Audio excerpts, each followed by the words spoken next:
Um, well, not the last second. If he had held it for like 2 more seconds, he probably would have. Does Lin even have a TP? He probably would have been able to even kill the Blade Master. I'm not sure how much mana he had. Never mind. He didn't have enough mana. So this is the problem with the Warden. You run out of mana.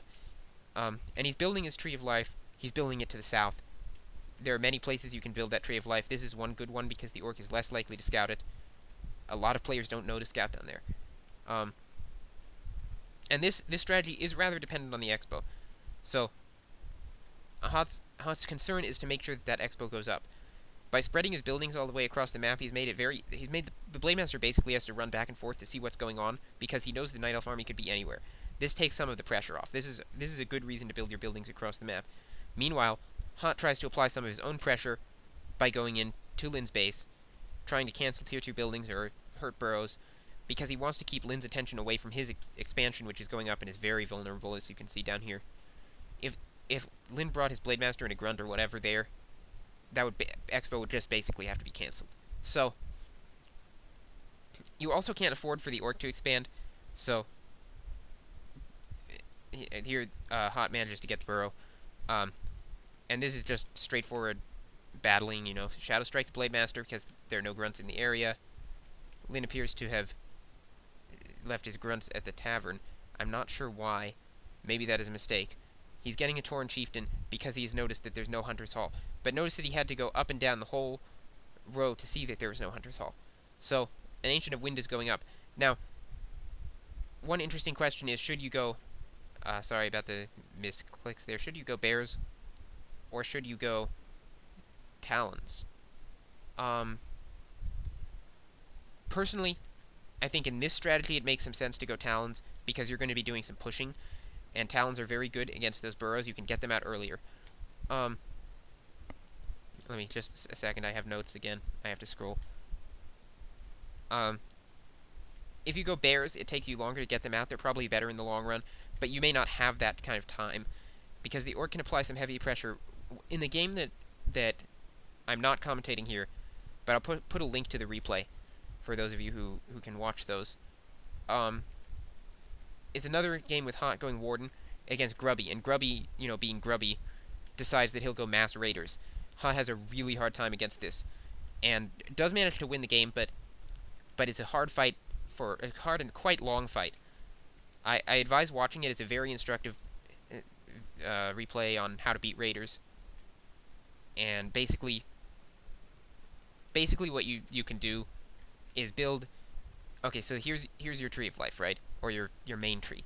So if you put Ancients of War here, here, and here, it really helps against Raiders. Just think about what you would do against tanks. Anyway, here Hot has purchased his Naga. He's going to be creeping it up. He may be better off not using his Warden here because the Warden is not really going to get. The Warden's going to get Blink level 2. And Blink level 2 is significantly better than Blink level 1.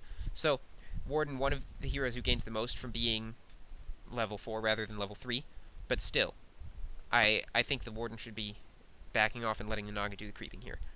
This is just my opinion. Obviously, Hot is a better player than me and really knows what he's doing. He's practiced this strategy, I haven't, so you might want to pay attention to him, but I'm just saying that I would consider backing off that Warden, and maybe it's an oversight by Hot, who knows. Anyway, just like you would do to counter Mass Raiders, which the Orc might try to do when he realizes that you've expanded. And that tree is up, by the way. So, you would build Ancients of War around your trees. Basically, those do a lot of damage against Raiders. When they're uprooted, they're difficult for the Raiders to kill. And they block the Raiders from getting near to your trees. They also don't take up population, so you don't have to you don't have your army size decreased by being forced to leave units at your base. Anyway, that's how the Ancient of War surround on your tree works. For more on this, the topic of how to use that Ancient of War surround, which is not really my purpose in this video, you should watch. Oh shoot, it's a WCR audio commentary, whose number I looked up but can't remember.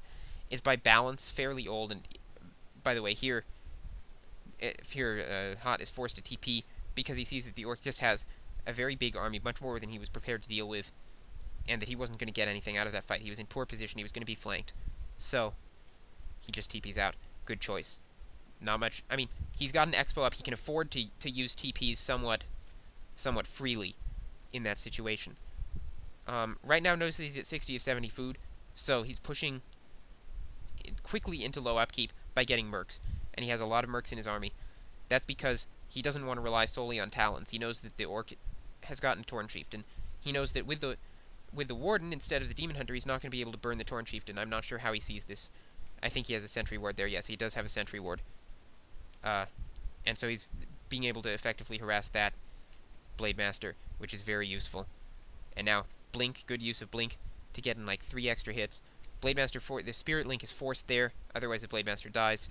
And meanwhile, Hot is creeping, so multitask creeping, very nicely done, and he's gonna get his Naga close to 3.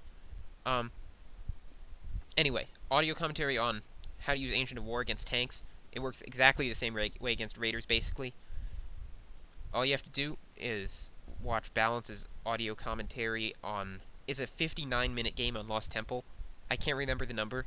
You can search for it or ask someone on WCR, and I'm sure they'll tell you. Maybe I'll... No, you know what? I'm honestly too lazy to look for it. So, you can find it. Just look for Balance's audios. It's a fairly old one. But it's still the current patch, I believe. So, yeah, it is definitely the current patch. So, worth a look. Anyway, trading a Talon for a Raider, obviously advantageous, and here's basically the final battle of the game. Forked Lightning goes off. This is where the Naga is useful. It provides extra firepower to the Warden. Shadow Strike on the Torn Chieftain. The reason for this is that the Blade Master is just going to windwalk away, whereas the Torn Chieftain is basically forced to back off in advance, so gaining more from that. Invuln Pot is passed to the Naga to prevent it from dying, and with this massive Merc army that Lyn was just not quite prepared for, the Merc pushes... Orcs have trouble against Mercs. I say this as an Orc player, it's a very hard strategy to beat, simply because you're depending on getting your units out, you're not usually thinking about having Mercs. The Naga goes down, however, Shadow Strike on the Blade Master, you know, not much chance here. Lyn GG's, having lost his Blade Master. So, Warden's still there, obviously the superior force. Now, I was going to pause before the end of the replay, but I failed to do that. So, what I'm going to do... Let's see, I think I'll just load up Echo Isles, because I have a few last things to say. Yeah. Echo Isles. Okay. Here. You know what? Let's be Night Elf. So. Anyway. Okay, so here's what I'm going to say about building placement. And this is somewhat important, so I'm going to reveal the map. There are a lot of places to put your altar. Some people put it at the top, some people put it down here, as you saw Hot do. Either place is really okay. What's more relevant is the places where you can put the wisps, so that, let's build this altar fast, so the heroes can't attack them. Grunts are the same size as heroes, so if your hero can't attack it, the grunt won't be able to either. Now, what I'm talking about is... Oops, I turned off the cheat. There we go. Now, I believe this spot can't be attacked by the Demon Hunter. And, oops, wrong one. I guess that's not a spot. I'm not a Night Elf player, so... What you have to do is look for a tree that's surrounded on 4 sides. Is that one reachable? I can't remember this side as well as I can the other side. That one is not reachable. That one looks reachable. Unfortunately, this side of the map is not as rich in them as the other. Let me see. Sorry about this.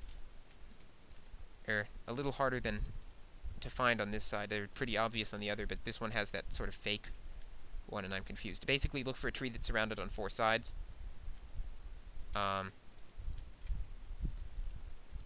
This, first of all, you can put them here.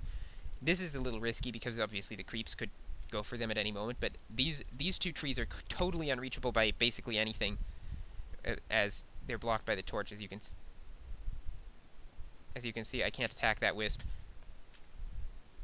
The creeps are killing it here because they're ranged, but I can't attack it. I have no way to deal damage to that wisp. Only the creeps can do so. So that's one good spot, especially